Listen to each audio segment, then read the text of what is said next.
Welcome to Professionals and Coffee, a volunteer collective that boasts the professional profiles of public relations practitioners through virtual coffee chats. My name is Carolina Salinas, and I'm the founder and project manager of Professionals and Coffee. Today, I'm so excited to have Bill Doern, President and Chief Imagineering Officer of Anamorphiq. And this is our interviewer of Professionals and Coffee. She is Riddhi Verma, an international student from the PR program of Seneca College. Welcome both of you to Professionals and Coffee. Now I will now turn over the microphone, and it is all yours, Riddhi. Thank you, Carolina. Bill is a passionate communications veteran and a trusted advisor in the industry for 25 years.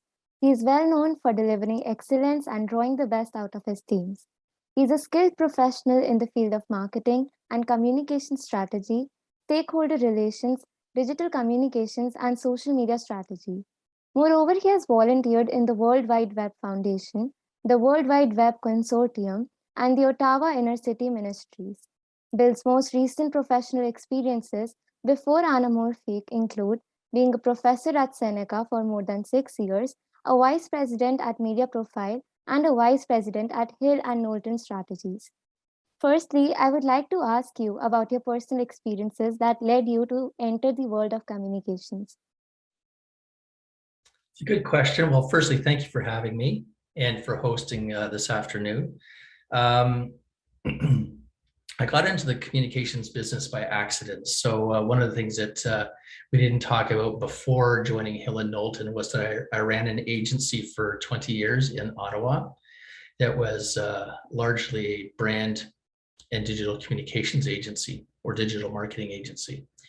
And I think progressively over that 20 years of running that agency, we learned that we were doing more than just the creative aspect of work and often involved in developing communications strategies for clients. And that's where the shift to public relations took place in 2012, when we moved from being strictly a creative services agency and into working with Hill and Knowlton to lead out their digital communications practice.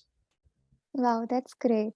I would like to move to the next question. As you were the program coordinator for social media management at Seneca, would you suggest a public relations student like me to pursue social media ahead? Absolutely. And I think it's an important skill set to have because the channels have changed so much in the last number of years. I don't think it's going to be surprising to anybody in PR that the role of social media is extraordinarily important in the way that we communicate with our publics. And so having a very good understanding of how different channels operate, the way that we communicate on different channels is key. And then also just understanding the different types of messaging that takes place on those various channels is really important. I think one of the big advantages that public relations practitioners have in the digital communications space is that we really do take a reputation management based approach to thinking about how we connect with audiences. And we're looking in many cases more strategically about how that channel is a powerful agent of change versus strictly a marketing channel. Wow, I totally agree with you. Social media has become an essential part of all of our lives. I would like to move on and ask you, your profile includes a lot of voluntary experiences. So what do you think, is voluntary experience important in the industry of communications? I think volunteerism is important in any business, not strictly communications, but I think one of the reasons that it's important for me is it helps to keep you connected to your values and how you think about people in different situations in life. And of course, that's going to be different for every individual, the types of volunteerism that you do. But I think that volunteering is just an important attribute of anybody who wants to get ahead in a professional capacity, because it really helps us connect with sort of our emotional intelligence and the way that we think about others. And for that reason on its own, I think it's an important skill to grow as an individual.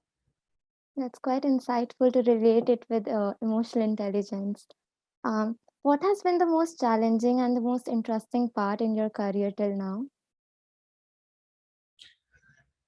I would say that there's probably a couple of ways to answer that question, because I think there's the communications professional answer, but then, on top of that, I'm an entrepreneur. And I think that the most challenging part for me has been to figure out how to lead teams and lead businesses in the communications industry. And I think that would be universally true regardless of what the business was.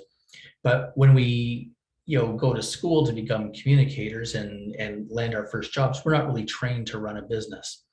And there's something exciting and unique about operating your own business, such as even this podcast.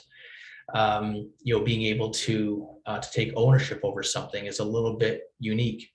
And I would say that that's maybe been the most exciting challenge. I mean, aside from the work, I've had a variety of different work experiences, but I think on balance, I would say that the greatest challenge comes with the actual operations of the company altogether. That's great to know. As you know, networking is very essential in this field. What are your suggestions for young practitioners to build their networking? Stay at it.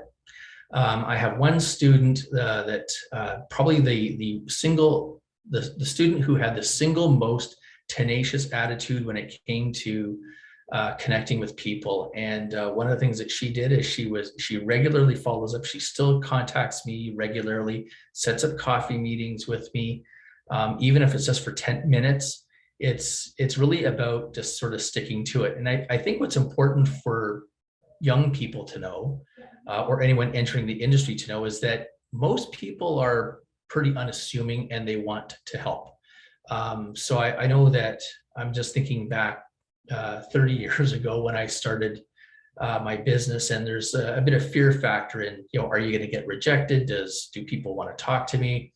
And the reality is most people will say yes at some level. They may not have a lot of time.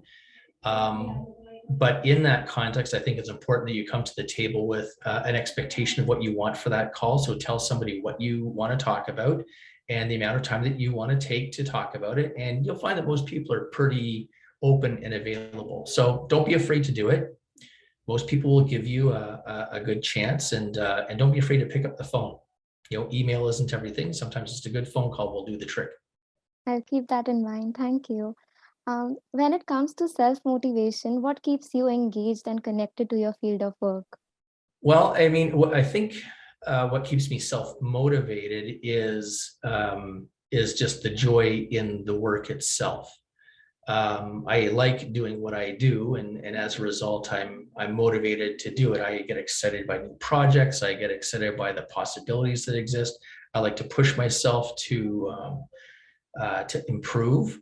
And to find solutions for clients, and ultimately I'm finding solutions for myself as well. So I'm energized by that altogether. And I don't remember the second part of your question. I'm sorry. It was this only, like, how are you engaged and connected to your field always? Yeah, I think that, but the motivation doesn't always come from the field. Sometimes the motivation just comes from the joy of doing something that you like. So it could be as simple as I don't know, you might call it like the endorphins that kick in when you get to do something new.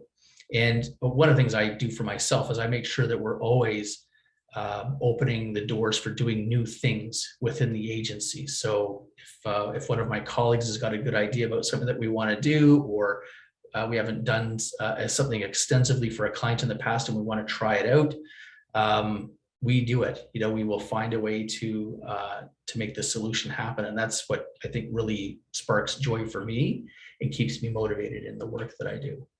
That's interesting to know. Thank you. I would like to ask you the last question. What will be your best advice to someone who's about to enter the corporate world?